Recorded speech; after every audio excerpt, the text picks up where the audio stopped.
పెళ్ళైనా పండగైనా వేడుక ఏదైనా పట్టుచీరల ప్రత్యేక వేదిక వారాహి సిల్క్స్. మామూలుగా మన జీవితం రెండో మనిషి ప్రమేయం లేకుండా నడవదు. ఖచ్చితంగా రెండో వాళ్ళు కావాలి. ఇద్దరు మనుషుల వల్ల మనం వస్తాం బయటికి. వాళ్ళిద్దరూ లేదా ఒకరైనా మనని ముందుకు పెంచుతూ ఉంటారు.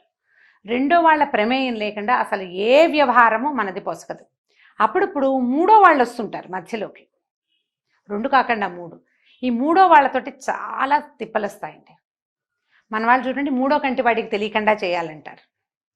మూడో చెవిలో పడకూడదు. మూడో కంటివాడు అనగానే ఇద్దరు మాట్లాడుకునే విషయాన్ని మూడో వాడు విన్నాడా బయటికి వెళ్ళిపోతుంది మ్యాటర్. మూడో మనుషులు మధ్యలోకి వచ్చిన దగ్గర నుంచి తిప్పలేనండి. అది అమ్మ మనము మన మధ్యలోకి, నాన్న మనము మన మధ్యలోకి మూడో మనిషి, నువ్వు నేను భార్యాభర్త వీళ్ళ మధ్యలోకి మూడో మనిషి, తల్లి పిల్లలు తండ్రి పిల్లలు, మూడో వాళ్ళు ఎప్పుడు ఎంటర్ అయినా తిప్పలే, ఎప్పుడు సమస్యగానే ఉంటుంది.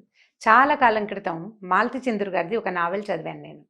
చాలామంది చదువుంటారు, పుస్తక ప్రియులందరూ మాలతి చంద్రు గారిని అభిమానిస్తారు. నా తెలుగు రచయిత్రుల్లో నాకు హార్ట్ ఫేవరెట్ మాలతి చంద్రు గారే. ఆవిడ పుస్తకాలు చదివి చాలా ప్రపంచాన్ని తెలుసుకున్నాను నేనని అనిపిస్తుంది నాకు. ఆ పుస్తకం పేరు ఆలోచించు. ఒక భార్యాభర్త ఉంటారు కథలో. వాళ్ళు ప్రేమించి పెళ్లి చేసుకుంటారు. మొదట్లో ఒకళ్ళతో ఒకళ్ళు చాలా అన్యోన్యంగా చాలా ప్రేమగా ఉంటారు. క్రమంగా అతను ఒక సంపాదన మీద ఆసక్తి పెరుగుతుంది ఆయనకి. వ్యక్తిగతంగా మంచివాడే, కాకపోతే అతను సంపాదన వైపుకు పరిగెడతాడు. ఆవిడ కొంచెం వెనక్కి తీస్తుంది, తనకి ఉన్నది చాలు ఇలా ఉండాలని భావిస్తుంది. కానీ ఆయన్ని ఒప్పించలేకపోతుంది. అతను కొంచెం బలమైన మనస్తత్వం కలిగిన వాడు. అతను ముందుకు పరిగెడుతూ ఉంటాడు. ఈ పరిగెత్తే క్రమంలో ఆయన బిజినెస్ బాగా ఇంప్రూవ్ చేస్తాడు. ఏ బిజినెస్ అది అంత జ్ఞాపకం లేదు, కథ అవుట్ ఫ్రేమ్ చెప్తున్నాను నేను. క్రమంగా అతనికి తన సెక్రటరీ తోటి స్నేహం ఏర్పడుతుంది. యాక్చువల్గా దాన్ని స్నేహం అంటానికి లేదు, అతని స్నేహము ప్రేమ అన్ని భార్యతోటే ఉన్నాయి. సెక్రటరీ తోటి బాంధవ్యం, ఒక సంబంధం ఏర్పడుతుంది. కొంతకాలానికి అమ్మాయి ప్రెగ్నెంట్ అవుతుంది. అది మిసెస్కి తెలుస్తుంది. ఆమె దాన్ని హ్యాండిల్ చేయటానికి ఆవిడ పడిన స్ట్రగుల్ ఎంత అత్యద్భుతంగా రాశారో. ఆమె చాలా కష్టపడుతుంది ఈ మూడో మనిషిని తమ నుంచి పక్కకి తీయటానికి. తర్వాత ఆవిడ అర్థమవుతుంది, కొత్తగా వచ్చిన మూడో మనిషి కాదు, ఈ వ్యక్తే మూడో మనిషిగా మారిపోయాడు తన భర్తే. అతనిలో ఉన్న రెండో ప్రవృత్తే దీనికి కారణమైంది. మగవాళ్ళు కొంతకాలం అయిన తర్వాత మారతారు సంపాదనల వల్ల. ఆడవాళ్ళు జీవితంలో పిల్లలు, పెద్దవాళ్ళు, ఆటుపోట్లు వాటి వల్ల, లేదా వాంటింగ్స్ వల్ల, కోరికల ప్రవాహాలు, రకరకాల అదేదో కావాలి, జీవితంలో ఉన్న హై ఎక్స్పెక్టేషన్స్, వాటి వల్ల కూడా ఆడవాళ్ళు మారుతారు. మగవాళ్ళకి ఇవే ఉంటాయి. ఈ రకాలలో మూడో వ్యక్తిగా అతనే మారిపోయాడని, ఆ అమ్మాయి ఏ రకంగానూ తన జీవితానికి అడ్డం కాదని ఆవిడ తెలుసుకుంటుంది.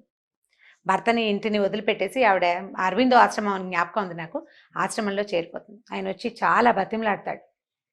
బతిమలాడితే ఆమె క్లియర్గా చెప్తుంది అనమాట, ఆ అమ్మాయిని నేను మూడో మనిషిగా భావించట్లేదు, మనిద్దరి మధ్యలోకి వచ్చిన మూడో మనిషివి నువ్వే అని. ఇప్పుడు మూడో వ్యక్తులు సాధారణంగా వీళ్ళందరూనండి మనకి సంబంధ బాంధవ్యాలు కలిగిన వాళ్ళు. మన అమ్మ, మన నాన్న, మన కోడళ్ళు, అల్లుళ్ళు, ఇదంతా ఒక కుటుంబ వ్యవస్థలో భాగంగా నడుస్తుంది. అదే ఇప్పుడు భార్యాభర్తల మధ్యలో మూడో వ్యక్తి అనగానే పిల్లలు, అమ్మా నాన్నలు కాదు. అత్తగారుల వల్ల కొట్టుకుంటారనుకోండి, అయినా కూడా దానివల్ల పెద్ద సమస్య ఉండదు. బయట నుంచి ఎవరైనా ఒక మూడో వ్యక్తి వస్తే అప్పుడు వస్తుంది సమస్య. స్త్రీల వల్ల కావచ్చు, పురుషుల వల్ల కావచ్చు, ఎలాగైనా వస్తూనే ఉన్నాయి. ఇవాళ రేపు ఆ సమస్యలు మనం ఎక్కువ చూస్తున్నాం. అయితే దీనికి రాజీ పడి, మూడో వ్యక్తి ప్రవేశానికి రాజీ పడి మగవాళ్ళంతే అని సర్దుకునే ఆడవాళ్ళ శాతం ఎక్కువే ఉంది. ఇప్పటికీ ఎక్కువే ఉంది. వాళ్ళ అవసరాలు, వాళ్ళ అలవాట్లు, వాళ్ళ దగ్గర ఉన్న సంపాదన, వాటి వల్ల కావచ్చు సర్దుకోవటం. ఫ్యామిలీ, పిల్లలు, నాకేం సంపాదన లేదు అని జీవితం పట్ల భయం కావచ్చు, సర్దుకుంటారు. మగవాళ్ళు కూడా కొంతమంది రాజీ పడే వాళ్ళ శాతం తక్కువ ఉన్నా ఏదో కొద్దిమంది రాజీ పడతారు. రాజీ పడలేక తెంపుకునే వాళ్ళ పరిస్థితి చాలా కష్టసాధ్యమైంది. ఎందుకంటే ఈ నొప్పిని తట్టుకోలేకపోతారు. నేనేమనుకుంటున్నానంటే, మూడో వ్యక్తి మన మధ్యలోకి వచ్చారంటే వాళ్ళు మూడో వాళ్ళు కాదు, నాలుగో వాళ్ళు. ఎందుకంటే ఈ ఇద్దరు ఉన్నారే తొలి జంట, వీళ్లలో ఒకటిలో నుంచి ఇంకో వ్యక్తి పుట్టేశాడు. కానరాని ఒక మూడవ వ్యక్తి వాళ్ళ మధ్యలోకి రావటం వల్లే ఇంకొక మనిషి మన జీవితాల్లోకి వస్తారు. మనలో నుంచి మనము కాని మరో వ్యక్తికి ఆహ్వానాలు పలకకూడదు. దాంతో వచ్చే తిప్పలు ఎక్కడి నుంచి వస్తాయంటే, మనకి మనం చెడతాం, ఫ్యామిలీ చెడుతుంది, పిల్లలతోటి ఇబ్బంది వస్తుంది, పిల్లల పెంపకం కుదరదు. బయట నుంచి వచ్చిన వ్యక్తిని కూడా మీరు ఏ రకంగానూ సాటిస్ఫై చేయలేకపోతారు. జీవితం అల్లకల్లోలం అయిపోతుంది. ఈ చెలరేగే విపరీత భావాలని ఆల్రెడీ ఉన్న భాగస్వామితోటి పంచుకోవటానికి ట్రై చేయండి. దానివల్ల ఇండియా విడాకుల ఇండియా కాకుండా ఉంటుంది. దీన్ని సర్దుకునే వాళ్ళు లేరా? ఉన్నారు వాళ్ళంతమంది. 2-3 భార్యలుండా ఉన్న భర్తలతోటి సజావుగా తాపీగా నిదానంగా మాట్లాడకుండా నోరు తెరవకుండా కాపురం చేసేవాళ్ళు ఇంట్లో ఏదో కొట్టుకు చచ్చినా బయట ప్రపంచానికి తెలియదు. కానీ ఎంత స్ట్రగుల్, ఎంత నొప్పి సహిస్తూ ఉంటారండి. ఆ ప్రెషర్ తట్టుకోలేక ఎన్ని రకాల అనారోగ్యాలు వస్తాయో. వాళ్ళ పిల్లల మీద ఈ ప్రభావం అంతా పడుతుందా? హేట్రిట్ మొదలవుతుంది. ద్రోహ చింతన వల్ల వచ్చేది ఈ హేట్రిట్. అయిష్టం తండ్రంటే, లేదా తల్లంటే అయిష్టం, మనుషులంటే అయిష్టం, ప్రపంచం పట్ల ద్వేషం, అలాంటివి వచ్చేస్తాయి. అవి రాకుండా ఉండాలంటే మనలో మూడో వ్యక్తిని పెరగనివ్వకూడదు. ఇద్దరిలో ఇద్దరే ఉండాలి. మూడో వ్యక్తి మన మధ్యలోకి రాకూడదంటే మనలోంచి రెండవ అంటే ద్వంద్వ ప్రవృత్తిని బయటపడనివ్వకూడదు. దానికి ప్రయత్నం చేయాలి. ఇదివరకు కొంచెం మగవాళ్ళ శాతం చాలా ఉండేది, ఇప్పుడు ఆడవాళ్ళ శాతం కూడా కనిపిస్తుంది. దీని మీద మరణాలు, ఆత్మహత్యలు, హత్యలు, రకరకాల దారుణాలకి దారితీస్తున్నాయి ఇవి. ఈ విపరీత ప్రవృత్తి ఎక్కడొస్తుంది? మన దగ్గర ఏది ఉందో దాంతో సర్దుకోలేకపోవటం వల్ల, మొదటే సరిగ్గా సెలెక్ట్ చేసుకోలేకపోవటం వల్ల, సెలెక్ట్ చేసుకుని దాని మీద నిలబడలేకపోవటం వల్ల, మనం దేంతోటి ఉన్నామో దాంతో సాటిస్ఫై అవ్వకపోవటం వల్ల, జీవితం మీద చాలా గ్రేట్ ఎక్స్పెక్టేషన్స్ ఉండటం వల్ల. ఇప్పుడు నీకు గ్రేట్ ఎక్స్పెక్టేషన్స్ ఉన్నాయి, ఎందుకు సజావుగా మనం సెపరేట్ అయ్యి మన దారిని మనం ఇంకో కొత్త అడుగు వేయడానికి అవకాశాలు ఉన్నాయి కదా. తప్పటడుగులు ఎందుకు వేయాలి? మనం ప్లెయిన్గా వేయి. నువ్వు ఇది చేయదలుచుకుంటే సాదాగా అడుగులు వేయటానికి ట్రై చేయండి. మీరు వేసిన తప్పటడుగులు, పెద్దవాళ్ళు వేసిన తప్పటడుగులు తర్వాత తరాలకి గోతులైపోతాయి, అడుగులుగా ఉండవు. మీరు ఒకటి వేస్తే అధపాతాళానికి వెళ్ళిపోవటమే. వాళ్ళకి ప్రపంచం పట్లే అయిష్టం ఏర్పడుతుంది. ఎవరితోటి వాళ్ళు సజావుగా ఉండలేకపోతారు. తల్లిదండ్రుల ఎక్స్ట్రా మ్యారిటల్ అఫైర్స్ కానీ, ఇంట్లో అలాంటివి ఏమైనా జరిగితే, లేదా వేరే వేరే పెళ్ళిళ్ళు కానీ సమాజం పట్ల అభద్రతా భావాన్ని కలిగిస్తాయి. ఇది ఇప్పుడు పై లెవెల్ వాళ్ళకి మనం చెప్పలేమండి. మామూలు సాధారణ మధ్యతరగతి జీవులకి, కొంచెం పైన కింద ఉండే జీవులకే ఈ సమాచారం.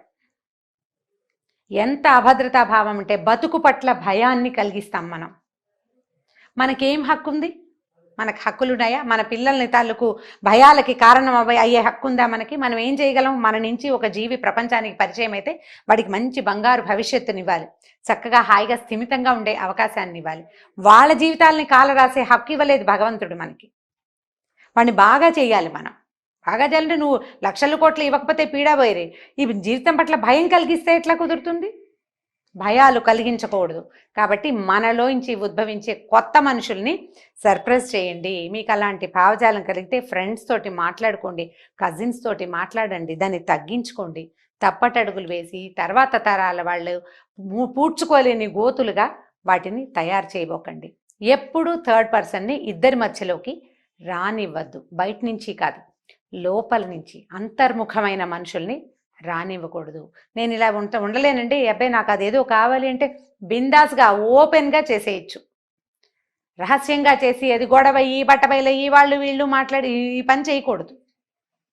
దాని మీద సర్దుకునేందుకు మీకు అవకాశం ఉండదు. అప్పుడు ఆ పని దానికంటే ఇది బెటర్. నేను ఇది చేయమని చెప్పటం లేదండి, మీకు అర్థం చేసుకున్నారని అనుకుంటున్నాను. నేను చెయ్యకూడదు, నువ్వు చెయ్యాల్సిందే అని భావిస్తే ఓపెన్గా క్లియర్గా మాట్లాడుకుని చేయాలి, లేకపోతే చేయకూడదు. లేదా వాటిని ఆపుకోగలిగే అవకాశం ఉంటే ఎవరైనా ఒక మంచి కౌన్సిలర్ తోటి సరిగ్గా మన భావాలు చెప్పి వాళ్ళ దగ్గర నుంచి ఏదైనా సమాధానం దొరుకుతుందని భావించిన వాళ్ళతోటి డిస్కస్ చేసి ఈ భావజాలాన్ని తగ్గించుకోవాలి. పార్ట్నర్ తోటి ఏదైనా సమస్య ఉంటే మీరు ఇద్దరూ కలిసి ఒక మ్యారేజ్ కౌన్సిలర్ దగ్గరకో ఎవరి దగ్గరకో వెళ్ళి మాట్లాడుకోవాలి. ఇప్పుడు దీంతో ఈ సమస్య వస్తుంది. కానీ అదే అత్త కోడళ్ళ మధ్య, తల్లి కొడుకుల మధ్య కోడలు వస్తే కొత్తగా ఏముంది కొట్టుకుంటూ ఉంటారు, అంతకంటే ఏం చాలా అయిపోదండి. దానివల్ల పెద్ద ఇబ్బందులు రావు. దీంతో వస్తుంది సమస్య, దాంపత్యంలో వస్తుంది ఇబ్బంది. కాబట్టి ఇక్కడ జాగ్రత్తగా ప్లాన్ చేయండి. ఈ రకమైన సమస్యలు ఉన్న వాళ్ళు భార్యాభర్త చక్కగా కూర్చొని సజావుగా మాట్లాడుకోవాలి. మాటలే దీనికి ఈజీ మెథడ్ అండి, ఇంకా వేరే ఏమీ లేదు. మీరు నేను మాట్లాడుకోవటమే, కూర్చొని ఎదురు బదురు మాట్లాడుకుంటే అప్పుడు మనం ఏం చేయొచ్చు ఏం చేయకూడదు అనేది డిసైడ్ అవుతుంది. ప్లాన్డ్గా చేయండి. మూడో మనుషులకి అవకాశం ఇవ్వద్దు మన